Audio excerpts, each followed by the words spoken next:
Pues me da mucho gusto conocerlos porque pues conozco a sus niños y por medio de pues a través de internet a veces es difícil, ¿no? Conocer completamente a los niños, por eso pues al menos las cosas que se vayan dando a través de esta relación distinta con ustedes como papás, pues me va a ayudar a sumar, a entender un poco más a los niños con lo difícil que es entenderlos a distancia, ¿no? Pero bueno, lo que decía Brenda con respecto al tema, yo estuve meditando un poco sobre lo que callamos y eso me llevó rápidamente a pensar en el silencio. E inmediatamente me quedé pensando que hay un silencio necesario, ¿no? Pero hay cosas que se asilencian y que terminan a veces convirtiéndose en síntomas para los niños, para los padres y para la familia en completo, ¿no? Pero entonces, primero me gustaría hablar del silencio fundamental y necesario, que creo que cada vez más en esta época en la que vivimos tan agitada, tan llena de imágenes, tan llena de información, de ruidos, le damos muy poco valor al silencio. Me quedo pensando cómo muchas personas me dicen que cuando llegan a casa lo primero que hacen es prender la tele para no sentirse solos, ¿no? O sea, no poder escuchar un silencio que al final te representa algo. Pero ¿qué representa el silencio en la comunicación? Yo creo que tiene muchas vertientes.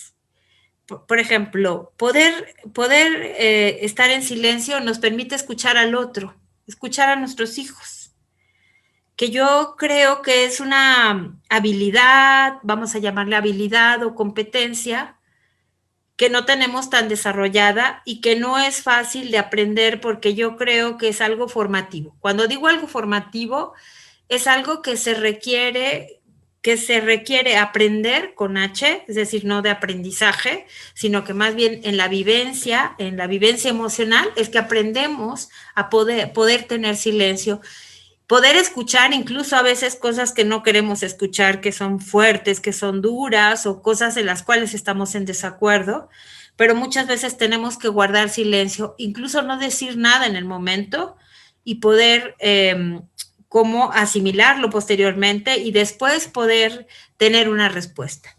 Pero ¿cómo aprendemos de ese silencio? Realmente lo aprendemos desde que somos muy chiquititos, dependiendo de las capacidades que tuvieron nuestros padres y de cómo nos transmitieron el valor del silencio. Cuando somos bebés, nuestros padres guardan silencio, por ejemplo, en el momento que nos alimentan, también guardan silencio a veces en el momento que nos cambian, mantienen un ritmo tranquilo y esos silencios adquieren un valor importante en el desarrollo y en la educación del niño. ¿Podrías poner la otra, por favor, Brenda? La siguiente para no perdernos. Bueno, para regresar un poco, voy a regresar al tema de los bebés posterior, pero sí me gustaría decir que el silencio también puede ser un nudo de resonancias. No es malo esto que estoy diciendo, porque si nosotros callamos y podemos escuchar al maestro, escuchar al esposo, escuchar cualquier cosa que sea difícil, nos permite tener una resonancia.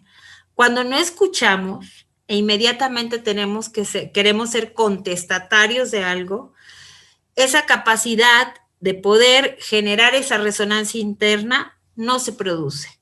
Lo que se produce es rabia, enojo, malestar y poco entendimiento. No sé, si yo lo pudiera poner en una representación en la cabeza, es como si la cabeza se moviera para todos lados y uno no encontrara calma. No sé cómo explicarlo, ¿no? Incluso es una sensación corporal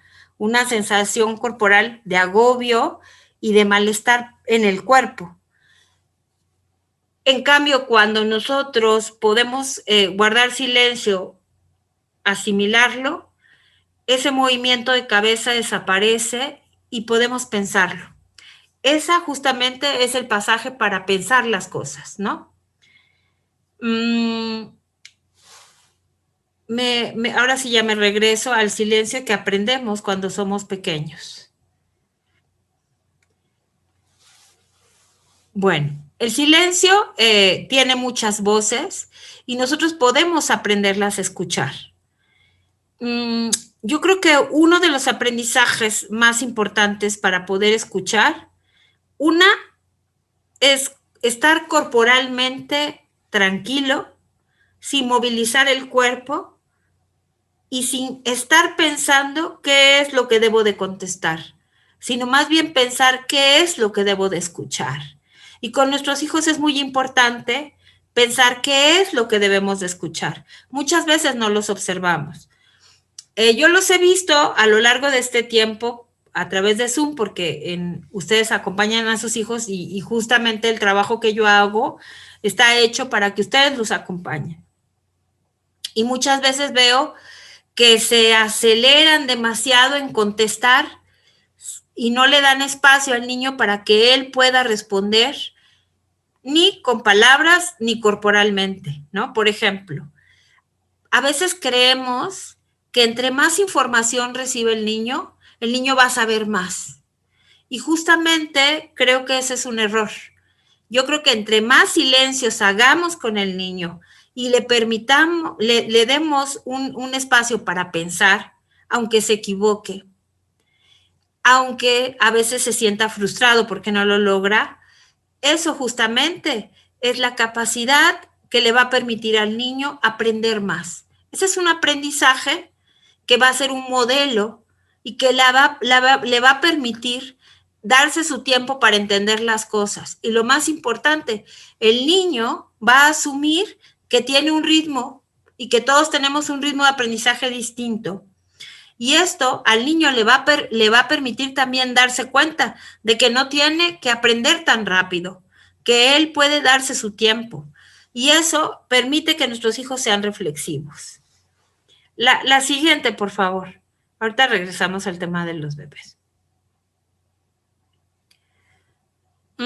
Por ejemplo, vamos a hacer un pequeño ejercicio. Unos pequeños ejemplos, ¿no? Por ejemplo, hay silencios que se quedan ahogados y que nunca podemos expresar, pero los actuamos. Aquí puse 3 ejemplos. 1, me parece que no quiero cocinar, me desgasta, no quiero pensar en ese trabajo. Sin embargo, silenciosamente cocino. Es decir, hay una actividad, digamos, pensemos como mujeres, una actividad que a nosotras culturalmente se nos designa, ¿no? Y aunque nuestros esposos trabajen, muchas veces a la mujer se le designa el cocinar, ya es cultural. Pero lo que sea cultural no determina que sea natural, es decir, que nosotros de forma natural vamos a querer cocinar. Puede ser que no nos guste, pero lo asumimos. Y esta situación se guarda en silencio sin ni siquiera poderlo hablar, ¿no? A lo mejor no cocinamos tan bien, a lo mejor cocinamos cosas simples, que quizá a la familia no le gusten y que constantemente nos estén recriminando lo mal que cocinamos o recriminando que hacemos cosas que no les gustan a los demás y termina uno muy enojado, sin poder negociar esa situación, porque es válido no querer hacer esa actividad. Se puede hacer una negociación hablándolo e incluso se puede encontrar otra forma de realizar la actividad negociada, pero no silenciada, porque si la silenciamos, después se convierte en un foco grande de problemas. Una actividad tan simple como esa, ¿no? Por ejemplo, esto. Esto es interesante porque hoy me pasó justamente. La maestra no escuchó a mi hijo y yo sentí una profunda tristeza. Hoy tengo cita con ella y ¿qué puedo expresarle? Por ejemplo, ahora que estamos con Zoom y que es súper complicado de pronto poder organizar a los niños todos quieren hablar o de repente se te va uno o de repente uno vino y regresó, es como difícil mantener la atención, ¿no? Pero es bien distinto, por ejemplo, si estamos en grupo, yo estoy viendo al grupo en su generalidad, pero ustedes están viendo a su hijo en la especificidad, o sea, específicamente a su hijo. Y entonces, ustedes tienen mayor registro de si el maestro o los compañeros han tomado atención del niño, ¿no? Y si no toman atención, probablemente a ustedes les agobie como papás, y lo cual me parece muy natural, el agobio de que de pronto el niño no está siendo como registrado por el grupo o registrado por la maestra. Sin embargo, por ejemplo, esto lo dejo pasar y muchas veces lo justifico y digo, bueno, quizá no habla demasiado mi hijo, o quizá tengo que hacerlo que participe más, o puede ser lo contrario, estemos tan enojados que queramos ir a reclamar, y reclamando, pues no estamos dejando como la posibilidad de entender qué es lo que pasa, que no se hace escuchar y que los demás no hacen escuchar a ese niño. Entonces, a mí me parece que es muy importante que eso no se quede silenciado desde dos maneras. Silenciado, uno, desde cómo se lo voy a preguntar a la maestra, a lo mejor no sé, y mejor no toco el tema, y mejor lo arreglo desde casa. O dos, estoy tan enojado o tan molesto que mando un mensaje con esa molestia, y a lo mejor eso va a generar una resonancia negativa hacia los demás, y quizá este niño no va a ser escuchado desde otro lugar. Ese es un ejemplo, ¿no? El otro, es, Jaime no quiere conectarse a la clase, llora, se tira, incluso en el piso, grita, y entendemos que está enojado. Le pregunto y se queda callado. Entonces Jaime no puede decir qué es lo que siente. Jaime solamente puede decir, no me gusta, no quiero estar ahí. Pero Jaime no puede darnos específicamente qué es lo que no le gusta y por qué no quiere estar ahí. ¿Por qué? Porque a los niños les hemos inculcado muy poco la capacidad de expresarse específicamente sobre sus sentimientos. A veces el niño lo único que puede ver es su frustración y su berrinche, pero no puede poner en palabras qué es lo que siente. Y es muy importante que nosotros los padres podamos ayudar a los niños a poner en palabras ese berrinche. ¿Qué hacemos a veces?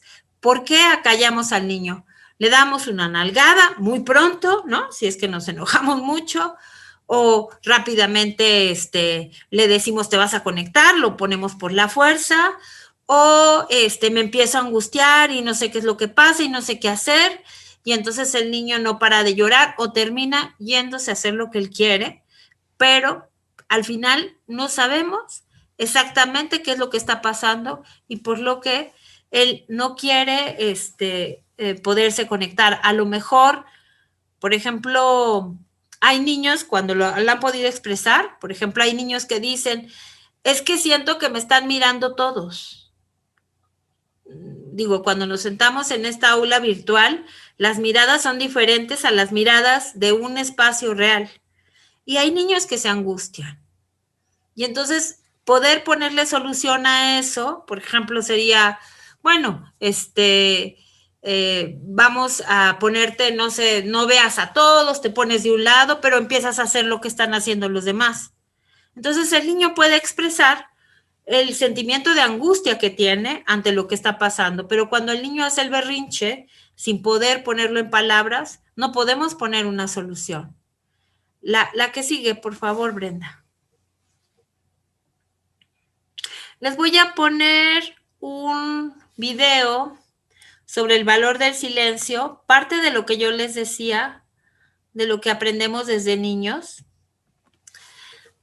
Yo les decía que los padres, desde que tienen a sus bebés, empiezan a enseñar a los bebés la importancia del silencio. Yo me acuerdo que hace años yo hice una observación de bebés y siempre que iba a observar al bebé con la mamá tenía la tele prendida mientras que alimentaba al bebé. Y entonces la mamá veía la tele, pero no veía al bebé. Y el ruido siempre inundaba ese momento tan delicado y tan importante que es la alimentación de un bebé y el intercambio de miradas, que es fundamental para que el niño pueda lograr un ajuste tónico emocional, es decir, un ajuste de su cuerpo y de sus emociones. Este, eh, entonces, muchas veces este silencio tiene un valor en la vida afectiva de los niños. El video que van a ver es como un silencio que se hizo cuando era un niño, cómo ese silencio cobra un valor a lo largo de su vida, ya cuando es mayor. Si lo quieres poner, Brenda, o es Marisol, ¿verdad, Marisol?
Gracias.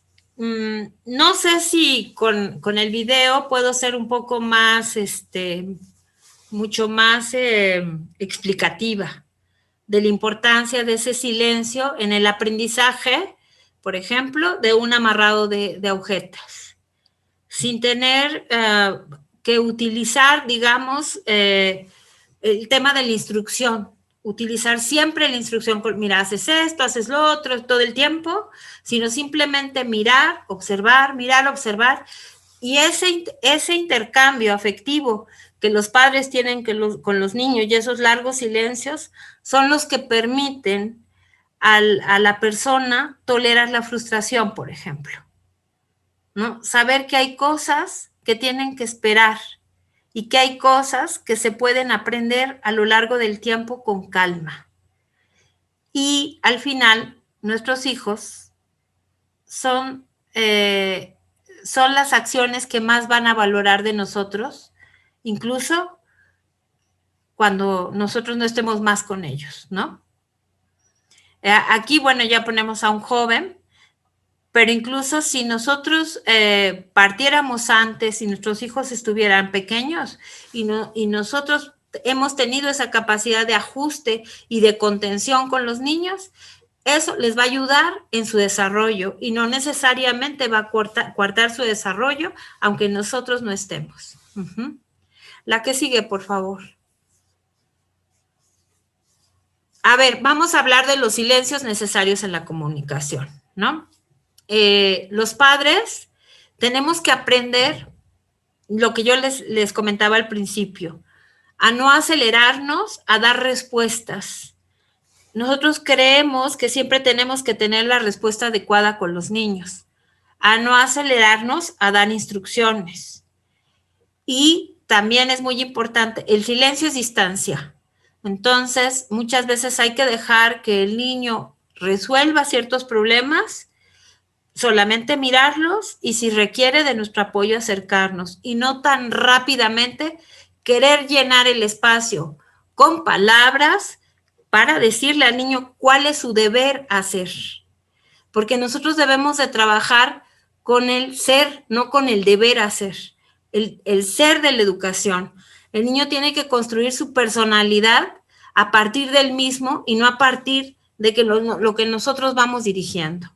Y si nosotros no ponemos silencios y nos aceleramos demasiado, la verdad que para el niño es muy difícil construir una personalidad propia. Uh-huh. La que sigue, por favor. Uh-huh. Vamos a poner algunos ejemplos. Bueno, en casa de Isaac Isaac no sabe cuándo elegir, ¿no? De hecho, cuando a él le dicen que va a tener que elegir algo, se pone nervioso. Puede tardar mucho rato antes de tomar cualquier decisión. Papá se para firme y lo ve en silencio. Cuando le pregunta qué elegirá, lo mira con los ojos así, ¿no? Y él debe de tomar una decisión. Hay una espera para la toma de decisión. Yo tengo un pacientito que tiene un problema muy grave con el tema de elegir y entonces los hermanos, y que tiene como 4 hermanos, y los padres se desesperan con él. Entonces, cuando van a ir, por ejemplo, al parque y van a comprar una paleta, él se puede tardar 20 minutos eligiendo el sabor de la paleta. Y entonces el papá se le jala de los pelos porque ya está harto de este niño y después los hermanos lo empiezan a apurar y bueno, se enojan. Y bueno, al final los hermanos a lo mejor compraron unas papitas en la paleta y cuando ya se sientan a comer, él dice, yo quería papitas, no quería paleta. ¿A quién se le ocurrió comprarme una paleta? Y bueno, empieza el jaloneo y se pelean entre ellos. Y el papá empieza a gritar y le dice, tú no decides, mira qué mal lo hiciste, ¿no? Y entonces, algo de lo que vengo trabajando con esta familia es poderle dar espacio a este niño y darle un tiempo. Decirle, tu tiempo es tú eliges, pero este es tu tiempo. Acortarlo a un tiempo y a un encuadre y a un silencio. Y cuando él se pone mal, tener la capacidad de no desorganizarnos nosotros como padres y decirle, bueno, fue tu elección, quizá otro día puedes elegir otra cosa. Y si se enoja y si hace la guerra a los hermanos y todo, calmarlo. Pero no de pronto ponernos al nivel del niño, discutir y pelear, ¿no? Y no tener esa capacidad de darle ese espacio de silencio para elegir. Diana se enoja si en la escuela los niños quieren usar el carrito, pero solo hay uno. La maestra se acerca y observa la discusión. Interviene apresuradamente para recordarles las reglas. Este es otro ejemplo y a mí me gustaría preguntarles cómo ven. ¿Qué harían ustedes en ese caso? Por ejemplo, ¿qué harían en el caso de Diana con la maestra? ¿Ustedes qué harían? ¿Qué sería lo mejor? ¿Decir las reglas? ¿O qué? A ver, ¿quién dice yo?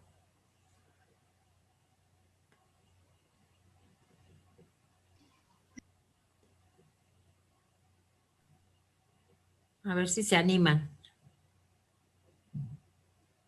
La mami de las niñitas mares. Ajá. Gracias. Bueno, en mi opinión, lo que nosotros haríamos es, o bueno, tomando en cuenta que tenemos a las dos siempre, es primero decir, hay un turno para cada uno, pero si llegan ustedes a un acuerdo, adelante, o sea, decirles, primero es una vez cada quien, y de plano si es como que muy, digamos, de una es mucho lo que dicen, ok, tú quieres esto, pero entonces tienes que ceder en otra cosa, ¿no? A lo mejor sí te toca, por ejemplo, ¿no? 2 veces o 2 turnos, pero tienes que ceder en otra parte, ¿no?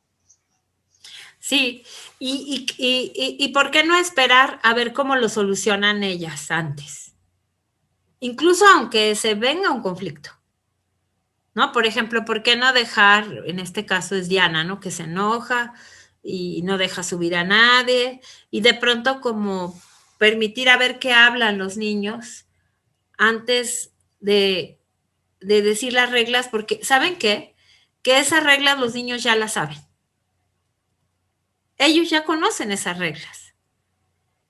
Entonces, ¿por qué no dejar un rato de silencio para permitir a ver qué se dicen? Incluso se pueden pelear. Pero también este silencio permite mostrarle a los niños que enojarse y pelear no está mal. hay que saberse enojar y hay que saberse pelear. No, nada más los detenemos y se lastiman, pero pueden hablar y decirse cosas siempre que sea parte de la discusión y sea parte del entendimiento de ellos.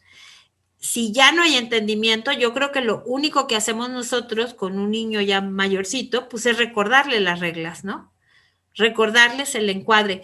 Mire, yo pienso lo siguiente, y lo digo porque lo creo y lo he visto que funciona. Yo lo vi hablando de este ejemplo de este papá y de cómo se hacían relajos, en el momento que le dije, tú te pones frente al niño, simplemente lo miras y lo esperas y no te mueves ni un ápice corporalmente. Y tú lo esperas y le dices, este es tu tiempo. Y sí funcionó. Entonces creo que cuando nosotros tenemos un ajuste postural tónico, emocional del silencio, porque yo creo que el silencio tiene un cuerpo, entonces nosotros posibilitamos a que el niño pueda escucharse y pueda escuchar a otros niños, hablando de un ejemplo como este. E inmediatamente, si las cosas no se solucionan, tal vez uno podría retomar, hablar acerca de las reglas y a través o sea, tomando un poco un lugar de la autoridad. Pero no sé qué les parezca a ustedes. A mí me parece que ese silencio es importante. Es el silencio del aprendizaje. Y es el silencio que permite no solamente que el niño se escuche, sino también escuchar a nuestros hijos, porque a veces no los escuchamos. Miren, aquí viene otro ejemplo. La madre amamanta a su bebé, lo observa fijamente y en silencio. El bebé llora, pues sintió un cólico. La madre hace un gesto imitando su dolor y ambos se quedan callados. No sé qué les parezca. Bueno, aquí me voy a adelantar. A mí me parece muy interesante la capacidad que pueden tener los padres de ponerle silencio al dolor. Que muchas veces como padres no toleramos que nuestros hijos sufran e inmediatamente queremos poner un algo para que el dolor desaparezca. Pero el tema del gesto, ¿no? Del gesto que acompaña empático al niño ante el dolor, le permite no solamente al niño, a un bebé poder contener y poder sostener su propio dolor. Voy a poner un ejemplo de un niño más grande, ¿no? Vamos a poner a Juanito, que lleva al supermercado, es un ejemplo que ocurre muchas veces, y Juanito quiere un carrito. Y como casi siempre le compran algo, porque hace berrinche, él ya sabe, Juanito, que si va a hacer el gran berrinche, se llevará el carrito, ¿no? Y entonces Juanito empieza a hacer el berrinche y entonces mamá le dice ahorita, porque ya le dijeron a mamá en la escuela que le ponga límites a Juanito porque ese Juanito se está saliendo del carril y se va a volver bien malo, ¿no? Que eso pasa mucho. Y entonces dice, no te voy a comprar el carrito, ¿cómo crees? Y lo van jaloneando, se acercan otras señoras, critican a la mamá, que mamá o qué papá tan desalmado, que el Juanito está tirado en el piso, se puso mal, ¿no? Y de pronto todo el espacio se llena de gritos y de ansiedades, que ese es el otro tema. Nos genera mucha ansiedad cuando nuestros hijos se desorganizan, porque de fondo sabemos que la desorganización es sufrimiento. Y entonces, ¿qué hacemos? Para rápido, dos cosas pueden pasar en general. Uno, le llevamos el carrito para que se le calle la boca a Juanito y ya pasó. O dos, salimos, lo sacamos del súper, nos lo llevamos al carro y estamos muy ansiosos y muy enojados, y ahí lo tenemos sentado dentro del carro, diciéndole que qué niño tan grosero, que ya no le van a volver a comprar, que en casa se las va a ver, va a tener un castigo, y al final del día pasa otra semana de compra del súper y el niño vuelve a hacer lo mismo. Díganme si eso funciona. No funciona. no funciona. Y estoy poniendo 2 ejemplos así como generales, ¿no? Pero ¿qué tal si nosotros no queremos solucionar el problema? ¿Qué tal si Juanito llega al súper y él quiere el carrito y nosotros nos quedamos en silencio para entender qué pasa con nuestras ansiedades? Y empezamos a identificar cómo nos ponemos de ansiosos cuando nuestro hijo empieza a gritar en público. Cómo estamos de preocupados porque en la escuela nos dicen que ese Juancito es un chico que es intolerante a la frustración y que tenemos que solucionar el problema. ¿Qué tal si revisamos nuestras ansiedades? Nos quedamos con Juanito un ratito jugando con ese carrito que él quiere y diciéndole que no lo vamos a poder comprar, pero que podemos aquí estar un ratito y mirarlo, tomarle una foto. Y seguramente Juanito se va a poner a gritar, pero nosotros, en esta postura corporal de calma, de verdad, Juanito va a salir llorando, pero no va a ser el berrinche tan tremendo. Se va a calmar, incluso en el peor de los casos. Para eso sirve el silencio en la educación. Para eso sirve. Y ahora que estamos a distancia, hay tantos ruidos que no nos podemos escuchar los unos a los otros. Digo, yo lo veo, yo generalmente me gusta dejar los micrófonos abiertos y estar escuchando. Y tanto los niños como los padres veo que les cuesta mucho trabajo guardar silencio por sí. Necesitan ustedes mismos a veces ponerse el micrófono. Y entonces no hay este juego de silencios con el niño ni esta capacidad. Hay niños que incluso están cantando súper fuerte, ¿no? Y lo de menos es quitarles el micrófono y escuchar a los otros, pero el niño sigue cantando. Es como construir un espacio totalmente egocéntrico. Y aquí tenemos que trabajar mucho en compartir nuestros espacios, porque los tenemos que construir mentalmente para no enloquecernos, de verdad, ¿eh? Entonces, bueno, pasemos a la siguiente, por favor. Ok, aquí un pequeño video. Es un pequeño video, ya es más bien como para... Ok.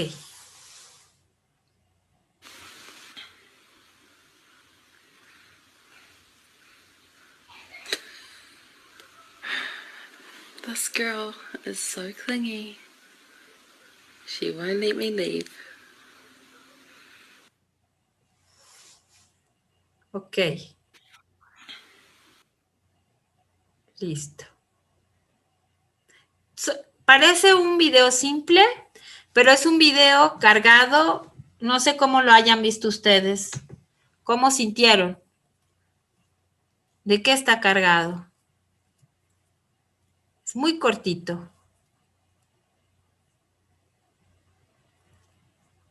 Es un espejeo bien bonito. ¿Cómo lo sintieron ustedes? Puede ser una sola palabra, ¿eh?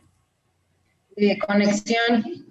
De conexión. Ese es el punto. Usted le dio al clavo. De conexión. Para poder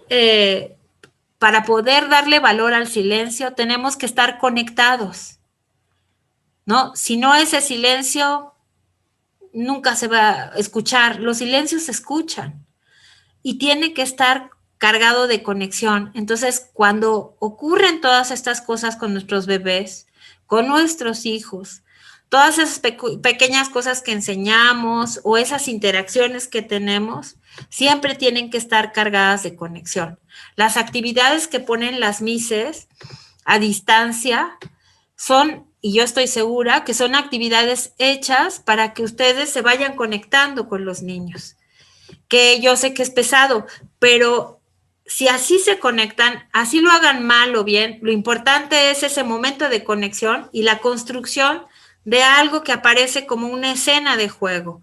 Yo creo que la educación a la edad de sus hijos tiene que estar plagada de escenas de juego. Es un juego, no es una instrucción. La educación del niño pequeño es para jugar y el jugar construye más que la instrucción. La instrucción ya la podrán tener en la universidad o en la prepa. Aquí es un lugar para jugar y para, ahorita que estamos a distancia y que los niños los tienen en casa, hay que aprovechar mucho más estos momentos de conexión. Digo, estamos aprendiendo a hacerlo. Tratamos de entender cómo poderlo proyectar a través de la distancia, de que ustedes se conecten y que no importa que sean 20 minutos de algo que se asimila, porque algo se va a construir en esos 20 minutos y no importa que la sesión dure 45. La siguiente, por favor.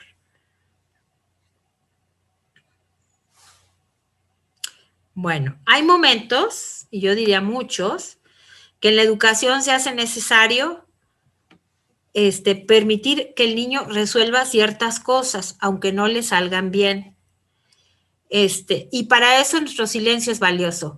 Fíjense que hay niños que nos dicen, yo lo quiero hacer solo, nunca lo he hecho, pero quiero intentarlo. O hay niños que hasta te empujan y te hacen, déjame a mí solo, ¿no? Y es bien importante que nuestros hijos vayan ellos creando una solución, aunque no sea la solución. Porque de alguna manera es una intención de solucionar problemas. Por ejemplo, ahora que hemos hecho tantas cochinadas, por ejemplo, que a mí me ha tocado, ¿no? Que si el jabón, que si las burbujas, que si la pintura, que si los pies y todos, cuidado, lo vas a tirar, ya lo tiraste, que no sé cuánto, ¿no? Y sí, desgraciadamente es así, lo van a tirar. Entonces el espacio tiene que estar adecuado para que eso ocurra.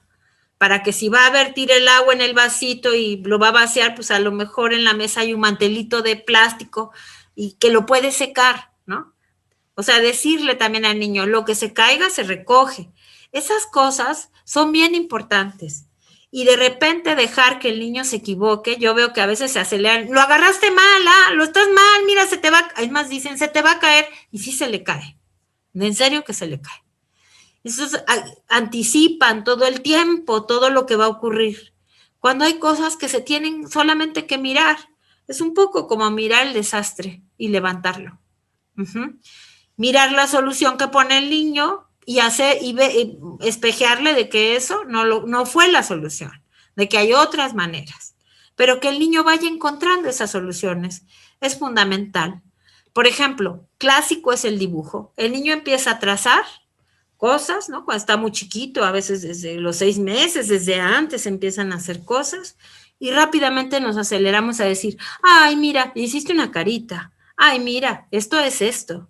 Le queremos dar representaciones cuando a lo mejor lo que el niño dibuja son sensaciones y son sensaciones biológicas que no tienen que ver con nada que represente. Y entonces dejar que el niño puede imaginar, inventarse cosas, más que la representación gráfica, hablando del grafismo, es más importante lo que el niño imagina, la capacidad para imaginar. Y en estos momentos de su educación es muy importante, porque nos lleva al proceso creativo. La que sigue, por favor. Bueno, es parte de lo que yo ya les había dicho. El silencio es formativo.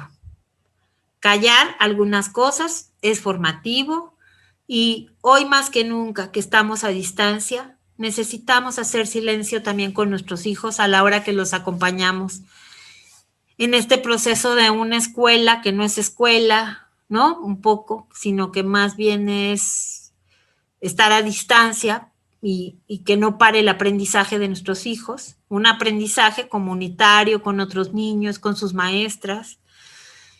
Y de pronto ustedes estarlos también acompañando a distancia. Que si el niño se alejó, dejarlo un poco y observar qué hizo, retroalimentarlo sobre lo que hizo y ayudarlo a reflexionar y darle la capacidad para que él tome la solución de regresar otra vez a la computadora, a la tablet, ¿no?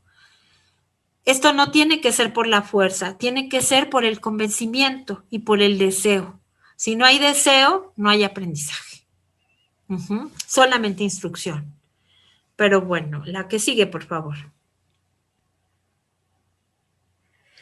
Ahora vamos a la parte difícil.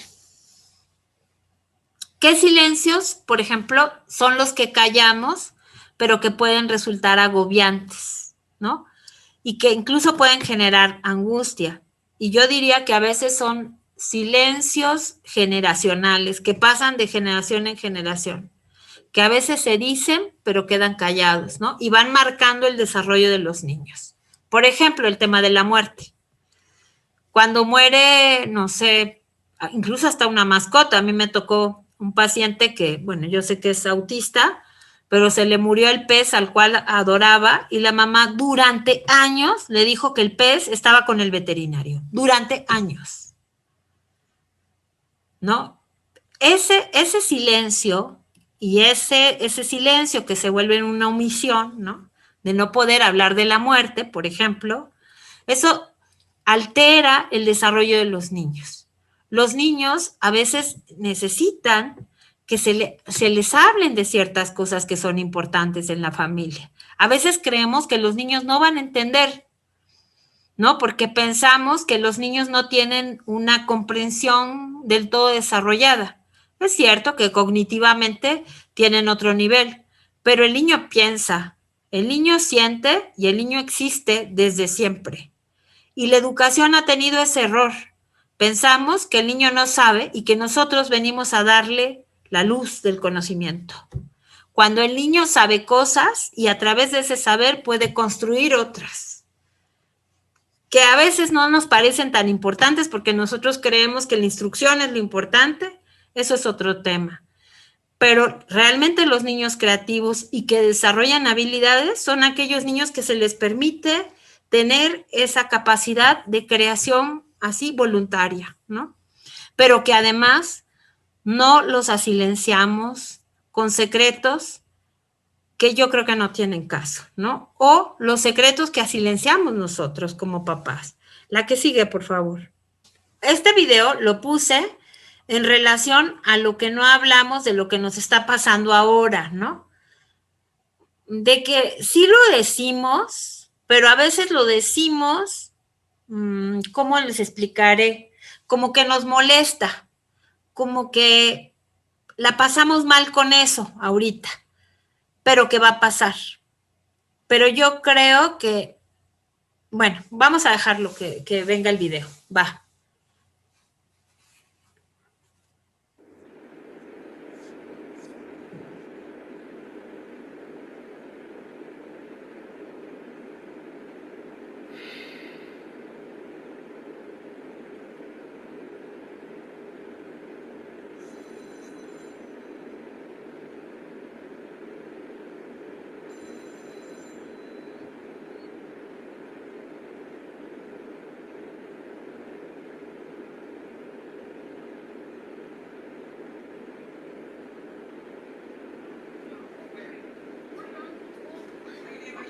Do like a burst and then I'll jump. I love being a teenager. Hands on me. Hands on me. Hands on me. Can I change? Are you learning? I'm staying here. I'm gonna eat. You look like you're on crack. I can't wait. Hold on.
Ujú. Bueno, poner este video es un poco, ya después de comentar de los silencios útiles y de los silencios que cuando los callamos muchas veces se convierten en dolor, angustia y sufrimiento. Quise llegar a este punto, ¿no? En este momento que estamos todos en casa, trabajando con nuestros hijos, nosotras como maestras, en este cotidiano repetido, casi parecido en un mismo espacio, donde parece que todo pasa y nada pasa, es agobiante. Y los niños también se agobian. Y yo creo que es importante que lo hablemos. Y que me parece que es los espacios de reflexión para poder ayudar a nuestros hijos tienen que ser espacios para pensar y no espacios de reclamos.